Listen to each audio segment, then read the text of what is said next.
So if you've read all of the feelings books with your children and you've practiced the breathing techniques, and when you're doing the practicing, they're totally up for it and they totally get it.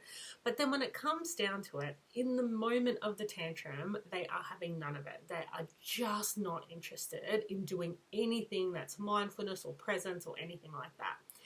My name's Jodie Thornton. We are going to talk about why this happens and what you need to do to help your child really get that sense of mindfulness and the calm around their feelings rather than getting emotionally overwhelmed. So if we look at how mindfulness is taught for children, so this is things about how things are spoken about in those books, and also how we practice mindfulness in the techniques like the yoga, the breathing, all the things like I've seen ones where they say you look for things you can see and touch and feel, all these kinds of things, right? What they tend to do in practice is they're saying to you that feeling is big and intense, but you don't need to think about it. You don't need to be connected to it. So it's valid. It's totally valid. All feelings are valid. No matter what, our feelings are always valid. It says that, but then it also says that you can just allow that feeling to be there and you can carry on with what logic tells you is the right next step, right? And that's actually not the purpose of mindfulness, but it is the way it's commonly talked about in the way we talk about things in our current culture. So what we want to do instead, what the purpose of mindfulness is, if you know, do you remember those, the radios? And I say it like it doesn't happen anymore. You can still use the radio in your car, but I mean, you know, the ones that used to have the dial, right? And you tune into the radio station. Those old radios, if you turn the volume up too loud, you couldn't actually even hear the song. Right? It was so it was probably that the speaker quality was so low back in the day that if you turn it up really loud, you cannot even make out what were the lyrics on the song, or sometimes you can even make out the song. They were so bad, right? The purpose of mindfulness is to bring the volume down so that you can hear what the feelings are telling you, right?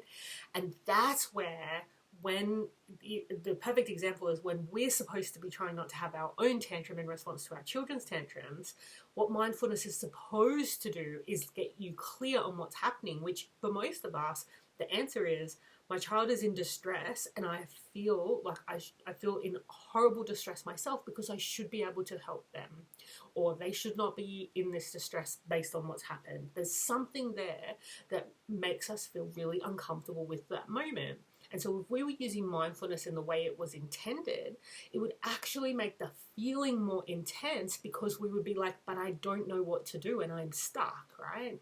So that's where the strategies that we teach our children when they're overwhelmed, they don't want them either, because we're either saying to them, just allow the feeling, move on, everything's fine, big feelings are nothing to worry about, or the mindfulness works and they realize that I am actually really, really upset that I can't have the cup color that I wanted, right? And so that's where we actually need to take a different approach. And so our purpose of the skills we give our children around emotional awareness, it's less about the intellectualizing. Like you'll see a lot of people say, a lot of the feelings books will say things like it's a really normal experience to be sad sometimes, right? True, but that's not the issue that most children have around sadness. Most children are not, for the most part, sitting around thinking, oh, there's something wrong with me because I feel sad. Most children, the actual issue is that they feel sad about something and they need a solution to the problem that they feel sad about. So if they're upset, they're feeling sad that none of their friends want to play with them at school, well, it's not a, don't worry, everybody feels sad some of the time, right? The issue more is, how do we get to a situation where you have the friends you want to have, that you have friends that will play with you, and if on a particular day no one wants to play with you for whatever reason, we have something else for you to do that fills that need. So whether it's connection, whether it's feeling included, whether it's feeling important, whatever the real issue is for your child, about not having somebody to play with at lunch, that they know how to step through the problem-solving process of finding a solution to that. So if we think about what that means in terms of helping our children with the skill set, the first thing we want to do is bring bodily awareness around their emotions. And the reason for this is that most of us carry the same kinds of emotions in the same spot in our body. So it might be like a sore tummy, tense shoulders, tense hands, tense jaw, tightness in the heart. Wherever we feel most of our feelings, you'll find that there'll be a pattern, and it's not like one feeling gets allocated one spot in the body. And for some of us, we'll carry like almost all the feelings in one spot, but the more we can bring that bodily awareness to feelings, it helps our children have a clue about which feelings that they're feeling. So when they're having the tantrums in particular, I would ask them after they've calmed down, when you started to feel upset, where did you feel it in your body?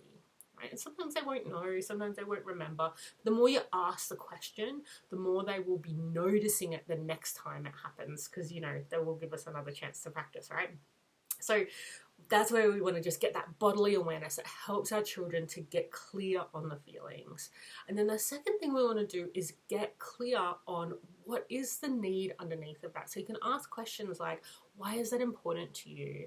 Or what would be better if we could fix this? What would be better about it for you? Right? And that's how you differentiate between, I need 10 more minutes on the TV, or I need to watch another episode on the TV, or I have to have this color of the cup, or it has to be my turn first all the time. We differentiate between the surface level issues and what's going on underneath by asking these exploratory questions. And we'll see, for most of us, there's like a couple of needs that are the most common ones. And so once we know what they are, we can kind of check, well, is it that, right?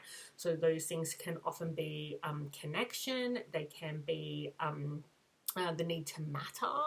They can be autonomy. Autonomy is huge in the smaller years because they have so little autonomy in the way we run our modern lives that it's a real strong need for a lot of small children. So we're looking for like the ability to make their own choices and explore and see what happens when they make their own decisions. So all of these different needs, and there can be other things as well. All of these different needs, we want to differentiate between what's on the surface and what's underneath.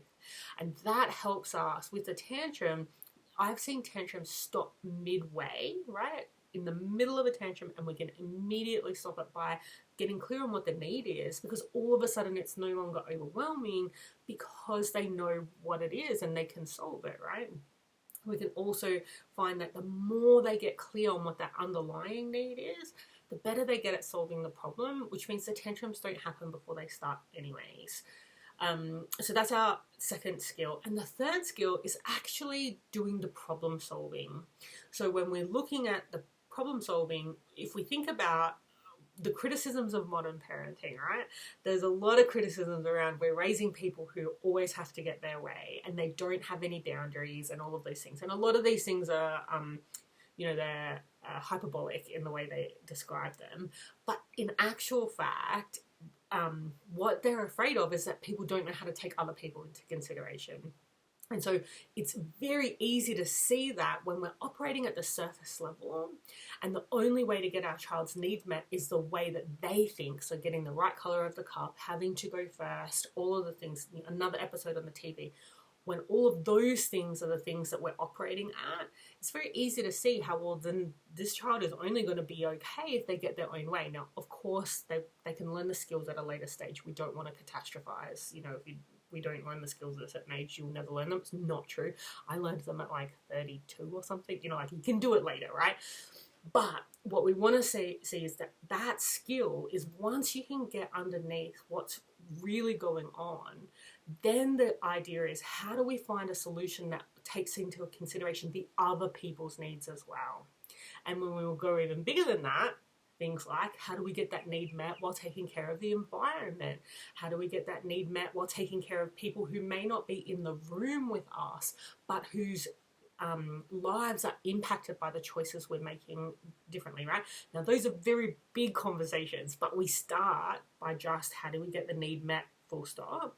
How do we get the need met, taking into consideration the other people involved with us at the moment?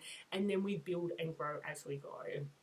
So if we want to look at how to learn these skills, there's a couple of different things here. So being able to help your child to actually calm down enough to have these conversations so we can actually cool down the overwhelm so that the tantrum becomes just an upset rather than an overwhelm. Those skills are all in my webinar, Supporting Kids Through Tantrums, and you can get that recording at jodiecaunton.com/tantrums. And then the second part, if you want to go into that bigger space where we're really getting into not just validating emotions, but understanding those emotions. What do they tell us about what we need? And then how do we solve problems in ways that will meet the needs of everybody that's involved?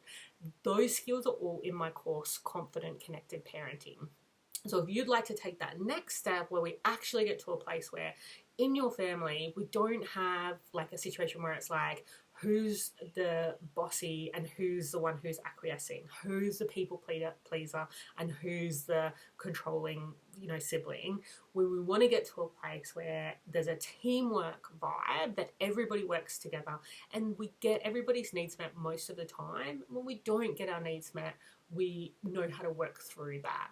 Those skills are all in that course, and in that course you've got 12 video modules, and we take through in those modules that each part of the skill sets that you need in order to not just figure this out in a way that you can lead your children doing it, but then you're giving your children the skills that they can use when you're having a cup of tea or something, but also when they're at daycare or they're at school or they're with their other parent and you're not there. We're giving our children this skill set so that they can have that and take it into their relationships as they grow older. So in that course, there's those 12 video modules that take you through the steps. And then we also have regular we have regular course live calls and a Facebook group. And the reason we have those two things is because we know that it's impossible for any situation to have all of the possible ways your child could react to be outlined, right?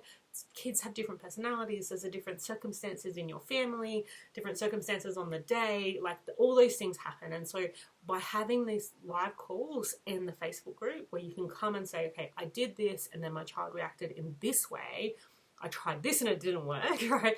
Then we can talk through it. So you actually jump on to Zoom and talk through it with me. So if that's something that you would like to try out, you can, I'll pop the link in the description of this video. It's jodiecaunton.com/confident connected parenting. And that course will take you through that process of really getting your child those emotional awareness and communication skills so that we can all work together. Thank you so much for watching.